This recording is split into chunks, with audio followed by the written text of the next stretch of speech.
അടുത്തത് കുംഭക്കൂറാണ്. എക്വാരിസ് എന്നാണ് അതിന് ഇംഗ്ലീഷിൽ പറയുന്ന പേര്.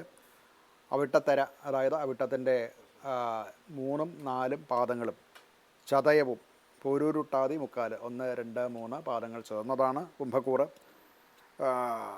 ഈ കുംഭക്കൂറുകാർക്ക് ക്രിയേറ്റിവിറ്റിയും കാര്യങ്ങളും ഡിസൈനിങ്ങും അല്ലെങ്കിൽ പദ്ധതികൾക്ക് രൂപം നൽകുക മുതലായിട്ടുള്ള കാര്യങ്ങളായിരുന്നു എന്നുണ്ടെങ്കിൽ, ഇത്രയും നാളുണ്ടായിരുന്നു എന്നുണ്ടെങ്കിൽ, അത് ഒരു കുറച്ചുകൂടെ ഡിസിപ്ലിൻഡായിട്ട് മുന്നോട്ട് പോകേണ്ടതായിട്ടുള്ള ഒരു അവസ്ഥാവിശേഷമാണ് വന്നു ചേരുന്നത്.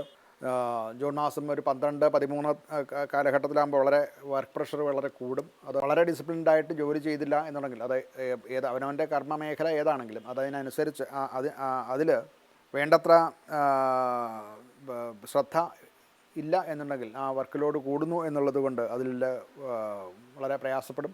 എക്സിക്യൂഷനും മറ്റുമൊക്കെ സാധിക്കാതെ വരും. അതിൽ വേണ്ടത്ര ശ്രദ്ധ പതിപ്പിച്ചില്ല എന്നുണ്ടെങ്കിൽ അത് എല്ലാ മേഖലകളിലും, പഠിത്തമാണെങ്കിലും ഗവേഷണമാണെന്നുണ്ടെങ്കിലും ജോലി ചെയ്യുന്നതിലാണെങ്കിലും ബിസിനസ്സിലാണെങ്കിലും ഏത് മേഖലയിലാണെങ്കിലും ആ എക്സിക്യൂഷനിൽ വേണ്ടത്ര ശ്രദ്ധ കൊടുത്തില്ല എന്നുണ്ടെങ്കിൽ പലതരത്തിലുള്ള കഷ്ടനഷ്ടങ്ങൾ ഉണ്ടാവാൻ സാധ്യതയുണ്ട്.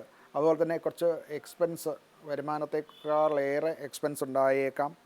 അതും ശ്രദ്ധിക്കേണ്ടതാണ്. ആരോഗ്യപരമായിട്ട് ചില രോഗങ്ങൾ, പ്രത്യേകിച്ച് വയറ് സംബന്ധമായിട്ടുള്ള രോഗങ്ങൾ ഉണ്ടാകാനോ ഫുഡ് പോയ്സൺ ഉണ്ടാകാനോ ഒക്കെ സാധ്യതയുണ്ട്. അതുപോലെ തന്നെ ഇൻഡൈജഷൻ ഉണ്ടാകാൻ സാധ്യതയുണ്ട്. ഇങ്ങനെയുള്ള രോഗങ്ങളുള്ളവർക്ക് അത് കുറച്ച് കൂടാനും സാധ്യതയുണ്ട്. അത് പ്രത്യേകം ശ്രദ്ധിക്കേണ്ടതാണ്. ഇവർക്കൊരു പരിഹാരം എന്നുള്ള നിലയ്ക്ക് ഗ്രഹത്തിൻ്റെ ശാന്തികർമ്മം, അതായത് ദാനം, ഹോമം, പൂജ മുതലായിട്ടുള്ളവ നടത്തുന്നതും ആ രാഹുവിൻ്റേതായിട്ടുള്ള ദ്രവ്യങ്ങൾ, ലോഹം, പാത്രം, മറ്റ് ധാന്യം, വസ്ത്രം മുതലായവയോടുകൂടി ഉത്തമനായിട്ടുള്ള ഒരു സാധകന് ദാനം ചെയ്ത് അനുഗ്രഹം വാങ്ങിക്കുന്നതും ഒക്കെ വളരെ നല്ലതാണ്.